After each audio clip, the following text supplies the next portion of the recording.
la Conférence épiscopale du Bénin a rendu grâce à Dieu pour la vie de l'Église catholique au Bénin et dans le monde. Elle profite de cette même occasion pour renouveler ses vœux d'une très bonne, heureuse et sanctifiante année à tout le peuple béninois. Elle implore sur notre pays l'abondance des grâces et bénédictions divines. Tout a commencé par une journée de ressourcement spirituel, occasion pour les évêques du Bénin de confier leurs travaux au Seigneur, vraie source de la lumière et de la sagesse. Le début de leurs travaux a été marqué par une séance de travail avec son Excellence, Monseigneur Marc Gerald Miles, nonce apostolique près le Bénin et le Togo.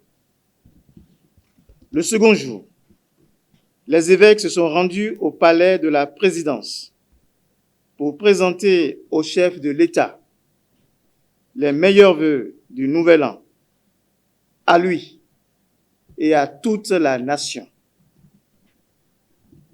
La dernière journée, quant à elle, a été agrémentée par la visite de son éminence, Michael Cardinal Czerny, préfet du dicaster romain pour le service du développement humain intégral. Il est arrivé au Bénin dans le cadre du programme Église verte, une église au service de la création, au service d'un environnement sain et au service du développement intégral de l'homme. Tout au long de leurs assises, les évêques du Bénin ont abordé plusieurs sujets d'intérêt commun, notamment sur le plan ecclésial, socio-politique et sécuritaire. 1. Au plan ecclésial, la Conférence épiscopale du Bénin a rendu grâce à Dieu, d'une part, avec le diocèse de Oundali, pour la consécration le 27 décembre 2023 de sa belle et splendide cathédrale Notre-Dame de l'Enfant, et d'autre part, avec l'archidiocèse de Parakou pour la célébration de l'ouverture des 80 ans d'évangélisation continue le 10 janvier 2024 au sanctuaire marial de Komigéa à Parakou. En félicitant les prélats, les agents pastoraux et tous les fidèles chrétiens des deux diocèses pour ces événements heureux, la SEB demande en leur faveur les grâces divines pour un meilleur rayonnement de l'Évangile. 2. Dans l'Église catholique, la semaine du 18 au 25 janvier de chaque année est dédiée à la prière pour l'unité des chrétiens. À cette occasion, les évêques du Bénin prient pour la concrétisation effective de ce vœu si important de notre Seigneur Jésus-Christ pour ses disciples, je cite, « qu'ils soient un, afin que le monde croie. » Jean chapitre 17, verset 21. Par ailleurs, ils invitent tous les fils et filles de l'Église, quel que soit leur état de vie, à continuer d'œuvrer en faveur de l'unité à travers des comportements, initiatives et actes concrets qui promeuvent cet idéal commun. À nos frères et sœurs des autres églises et confessions religieuses, les évêques du Bénin renouvellent leur proximité et leur fraternité en Jésus-Christ. Que cette semaine de prière soit l'occasion pour renforcer nos liens au-delà de la diversité de nos doctrines chrétiennes. Ainsi, notre témoignage commun de la foi en Jésus-Christ continuera d'impacter notre monde pour un meilleur rayonnement de l'Évangile, comme le recommande Saint Paul apôtre. Il n'y a plus ni juif, ni grec, il n'y a plus homme ni femme, car tous, vous êtes un en Jésus-Christ. Galates, chapitre 3, verset 28. 3. Le troisième dimanche du temps ordinaire est dénommé dimanche de la parole de Dieu. Cette année, l'événement sera célébré le 21 janvier 2024.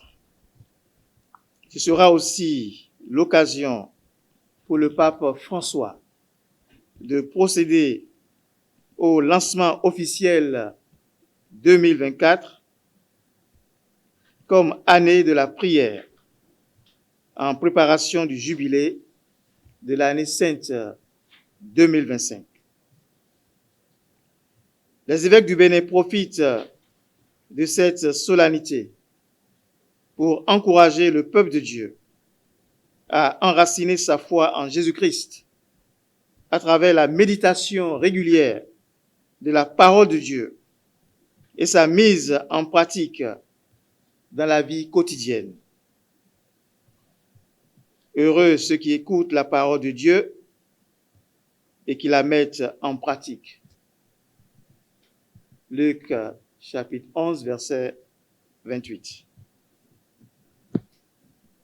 En cette parole de Dieu par excellence, cette parole, c'est Jésus-Christ, Verbe incarné, unique médiateur et sauveur, qui vient briser nos chaînes et éclairer nos chemins. L'Église a toujours été favorable à l'inculturation, purification et élévation de nos cultures par l'évangile de Jésus-Christ, l'unique sauveur. Pour ce faire, elle met en garde contre le syncrétisme religieux, les confusions entre le culturel et le cultuel.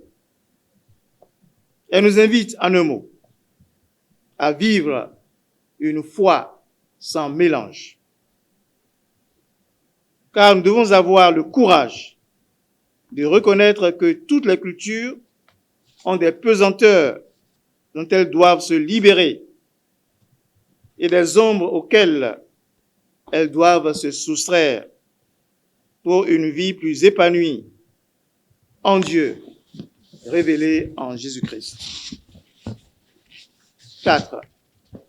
Sur le plan politique, en cette période où s'observent diverses manifestations et prises de position implicites ou explicites dans de nombreuses localités et instances de notre pays, les évêques du Bénin invitent tous les acteurs politiques, quel que soit leur bord, à toujours viser l'intérêt supérieur de la nation dans leur prise de position et de décision. Que l'Esprit Saint, l'esprit de sagesse et de crainte de Dieu, leur inspire toujours les bonnes paroles, les bonnes actions et les meilleures orientations en vue du bien de tous, de la décrispation de l'atmosphère politique, en veillant surtout à la préservation de la paix et de l'unité nationale. 5. Sur le plan social et sécuritaire, les évêques du Bénin se sont penchés sur diverses questions qui méritent une profonde réflexion et des actions concrètes. Il s'agit notamment de l'insécurité dans notre pays, avec des prises d'otages, séquestration et sacrifices humains. Aux auteurs de ces actes odieux, les évêques du Bénin lancent un appel urgent à la crainte de Dieu, car la vie humaine est sacrée et inviolable. Tu ne tueras point. Exode chapitre 20, verset 13. En outre, malgré les efforts soutenus du gouvernement et de l'Office central de répression de la cybercriminalité, force est de remarquer que le fléau persiste. À cet effet, les évêques du Bénin encouragent les autorités, de même que les parents et éducateurs à divers niveaux, à ne point baisser la garde. Par ailleurs, ils invitent les jeunes et les personnes enclines à prêter au gain facile à abandonner définitivement ces sentiers de mort pour revenir sur le chemin de la vie. 6.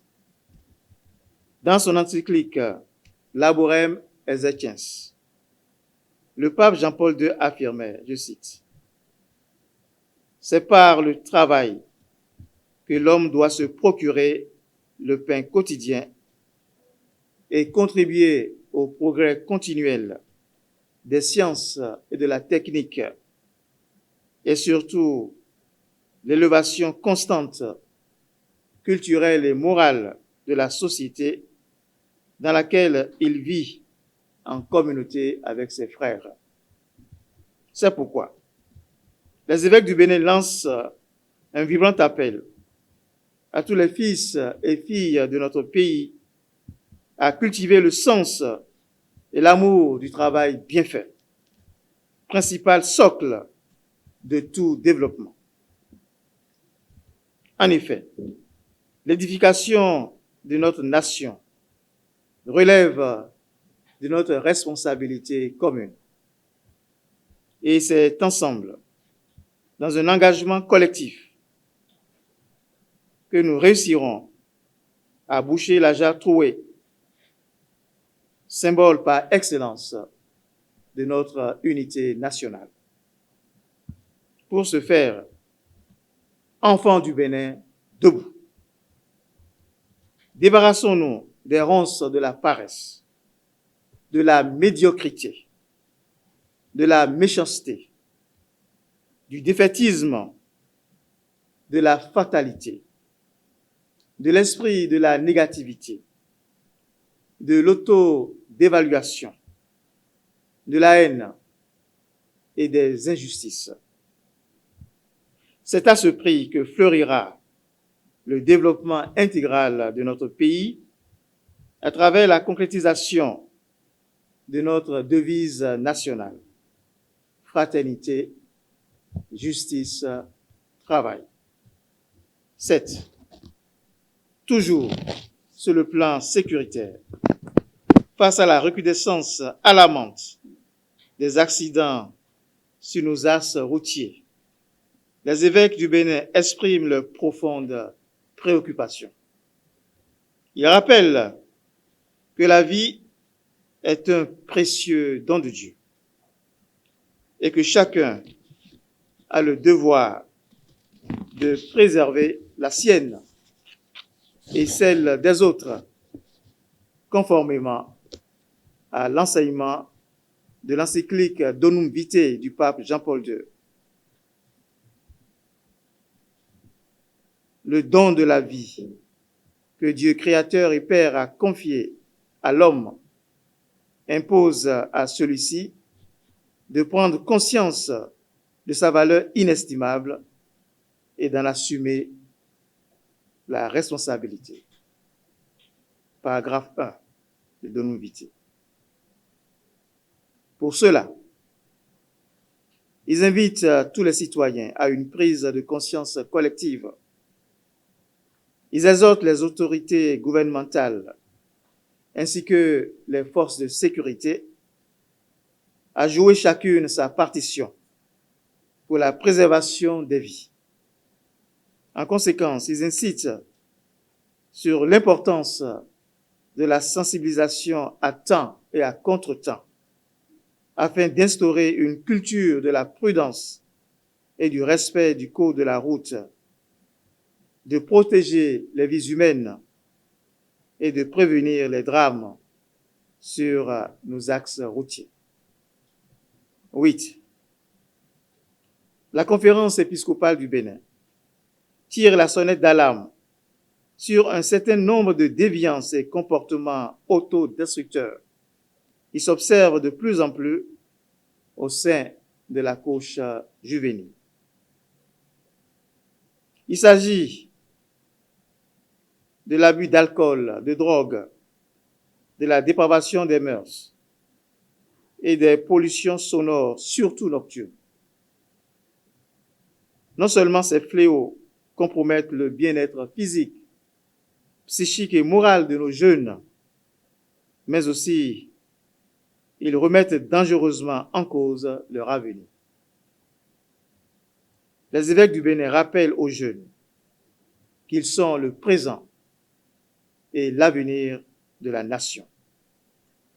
Pour cette raison, ils appellent à une action concertée de la part des familles, des éducateurs et des autorités à divers niveaux afin d'offrir un meilleur accompagnement à cette couche précieuse de notre société. Ils mettent un accent particulier sur l'importance de l'éducation qui respecte les lois naturelles, morales et spirituelles pour renforcer les fondements éthiques de la jeunesse, les guidant vers des choix de vie sains et bienfaisants. Au terme de leurs travaux, en cette semaine de prière pour l'unité des chrétiens, les évêques du Bénin implorent la grâce de Dieu sur l'Église au Bénin et dans le monde, sur nos familles et sur notre pays. Que le Dieu des miséricordes répande sa grâce en abondance sur chacun de nous. Bonne semaine de prière pour l'unité des chrétiens. Bon dimanche de la parole de Dieu. Cotonou, le 19 janvier 2024. Signé Monseigneur Roger Rumbedji, archevêque de Cotonou, président de la conférence épiscopale du Bénin.